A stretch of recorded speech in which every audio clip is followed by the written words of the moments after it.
back to my channel. If you're new here, my name is Sylvie and today I've got another video for you. Today is my August wrap-up, so all the books that I read last month. These are the books that I was supposed to read last month. How many I managed to read? Let's discover together. Let's start with the only two books that I hadn't read. These books are Passeport à l'Iranienne by Nahal Tajadod. This is a French book set in Tehran. That was for the prompt a book set in Middle East Asia. But even though it is very thin, I had any chance to grab it. Which means that this book will be put in the book graveyard. And the second one is Little Women by Louisa May Alcott, and this corresponded to Brother Pig. And again, I didn't had a chance to grab this classic book from the American literature, but there will be a chance in the near future. If you haven't watched my September TBR roulette, I highly recommend you to watch it because maybe this book will be spotted again. I leave on the e-cards above on my September roulette, but I highly recommend you to watch all my playlists from the roulette TBR because you will know more about the rules and how my original TBR game works. But now let's move to what I really read. Let's start with a book that I wanted to read as soon as I finished the Heartstop series, and I'm speaking about Nick and Charlie by Alice Oseman. This is a novella from the world of Heartstopper. I read this one together with another one, which is This Winter, always by Alice Oseman, always from the Heartstopper world. And I read both of them in August because I was supposed to just read this one, but as I love the Heartstopper series, I had to grab this one as well. I read those after finishing the 4th volume of the series, so I don't want to give you any spoiler, but this is about Christmas Day, and this one is about Nick and Charlie and how their relationship goes on. And here some important decisions have to be made. Obviously, both of them have been rated 5 out of 5 stars because I love that series, and if you haven't read it yet, do it because it's a heartwarming experience. And for the prompt of a book set in Far East Asia, I grabbed Before the Coffee Gets Cold by Toshikazu Kawaguchi. I read this one and I ended up to rate it 4 out of 5 stars, I think. I'm not really sure. So this book is enjoyable, but it has also some parts that I couldn't just close an eye and don't care about it. This book is about a peculiar cafe in Tokyo where you can sit and have a chance to time traveling in your past and make something wrong right. Everything you're going to do in that moment you're traveling in your past doesn't change the present and the future, and you have to done this before the coffee gets cold.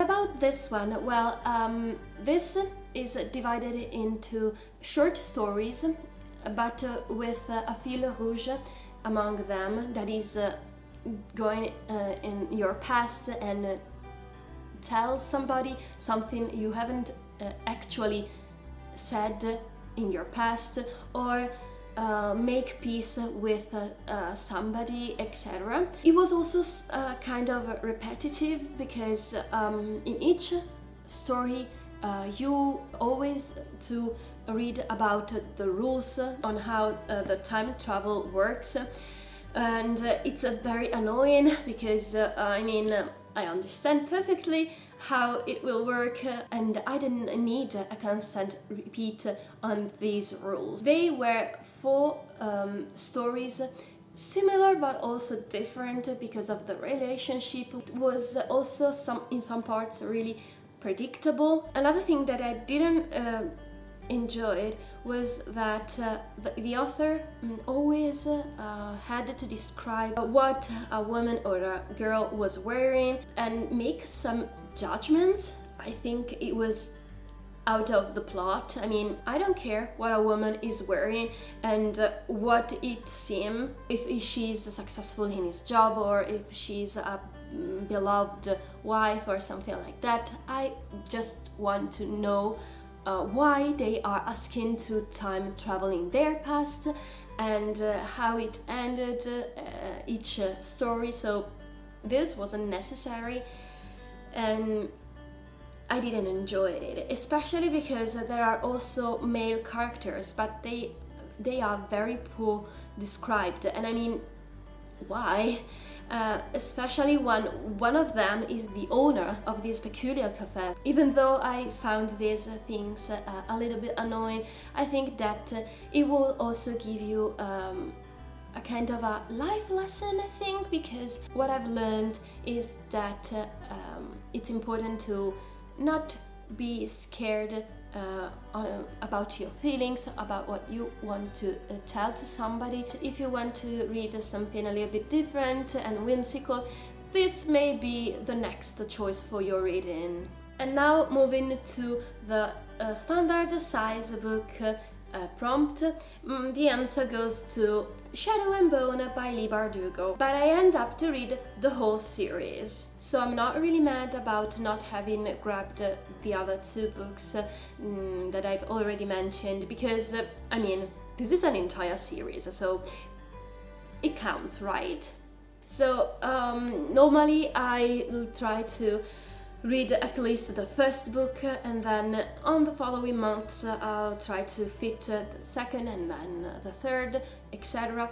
But I was so involved in this story that I couldn't put the series down without giving you any spoilers, because, well, maybe everybody have already read this series a long time ago, especially in order to be able to watch the first season from the Netflix adaptation, but I haven't. I read this in August, but it was very, very beautiful. I love the world building because I think it's so unique. Even though I've already read the Six of Crows duology, so I know how is this world divided. I loved reading it without knowing too much, you know what I mean? And I love the idea that a common girl will be the powerful weapon the Ravka kingdom has in order to destroy the fold that divides the kingdom in two parts. And I love all the descriptions about landscape, about buildings, about also some folk fairy tales or other elements related to folklore. The only thing that I didn't like was the ending of it, because I was a little bit disappointed, but I once again give it for each book 5 out of 5 stars, because again the writing style by Leigh Bardugo is so perfect. I really love it, and I think that if you have read also Six of Crows, you will know how her writing style improved, because reading this one and then Six of Crows will give you an idea on how well and how much the writing style by Leigh Bardugo has improved. But this doesn't mean that this isn't good. I mean, they are similar but different, obviously. But I highly recommend you to read this trilogy first before moving to Six of Crows, because otherwise you will have some spoilers. And again, I loved everything, the plot twist, especially in this book, were fantastic. I highly recommend you to read this trilogy because you won't be disappointed. And the last book from today's wrap-up is a book that I had to pick up from my deck of TBR because I didn't guess number majority. and I'm speaking about The Boy, the Mole, the Horse and the Fox by Charlie Mackay. So this is an illustrated book that will warm your heart, and it's very quickly to read because it has a lot of illustrations like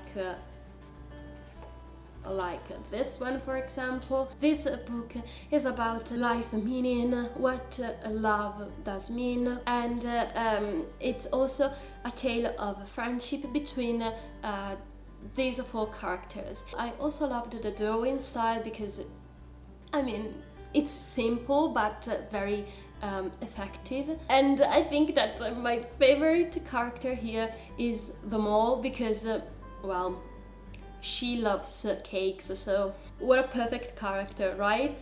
And that's all for today's video. Thank you so much for watching. I hope you enjoyed it. And I really want to know your own thoughts about these books. If you have read any of them, or if you're going to add some of today's books in your wish list. If you liked this video, please leave a big thumbs up. Don't forget to subscribe and be a member of this fantastic family of book lovers, and I will wait for you in the next video. Ciao!